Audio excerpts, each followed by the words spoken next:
The title alone makes it worthwhile of anyone's attention. Godless. Perfect name for a western. What's even better, the series is just as good as its name. And I finished it about an hour ago or so.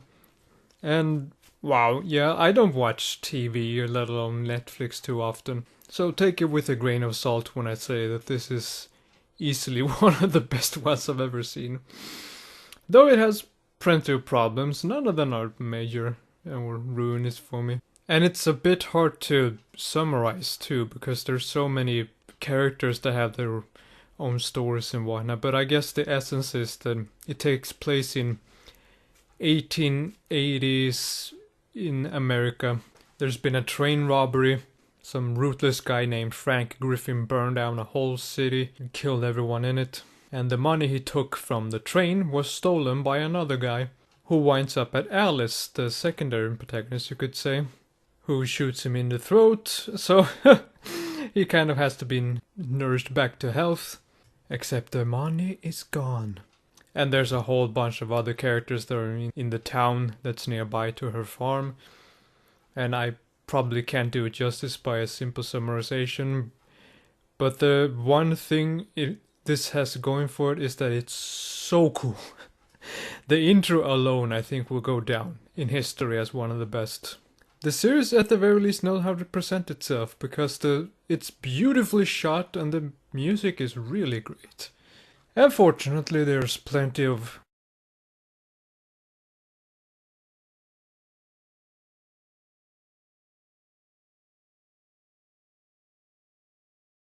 which would be a bad thing, but like I said before, the other characters are pretty good, well developed, and most of all, well acted, that you don't really care.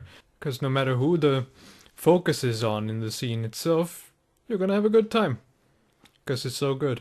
But like I said, it's a bit hard to talk about. It's just one of those things you have to experience for yourself. But unfortunately, I don't think this is for everyone, because it is very slow.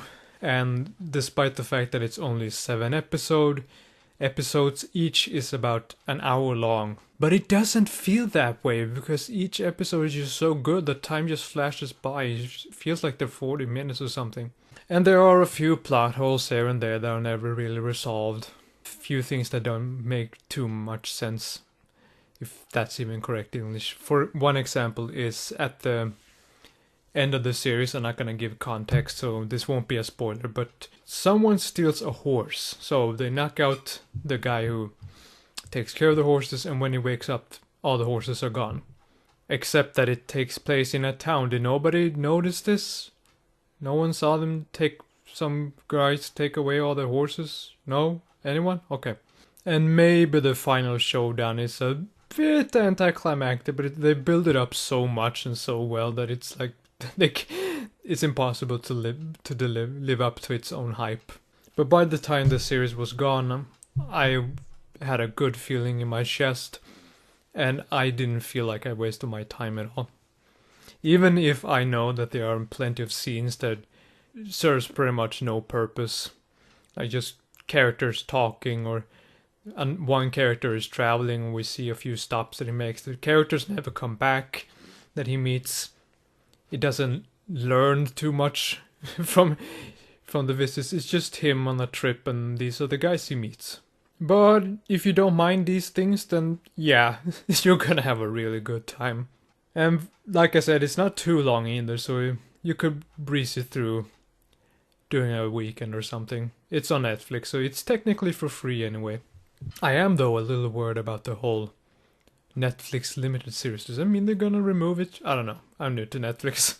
So yes, strongly recommended. Check it out if you want. Thank you so much for listening. I'll see you later. You should probably have a more Western-esque phrase to end it with, but I can't think of any.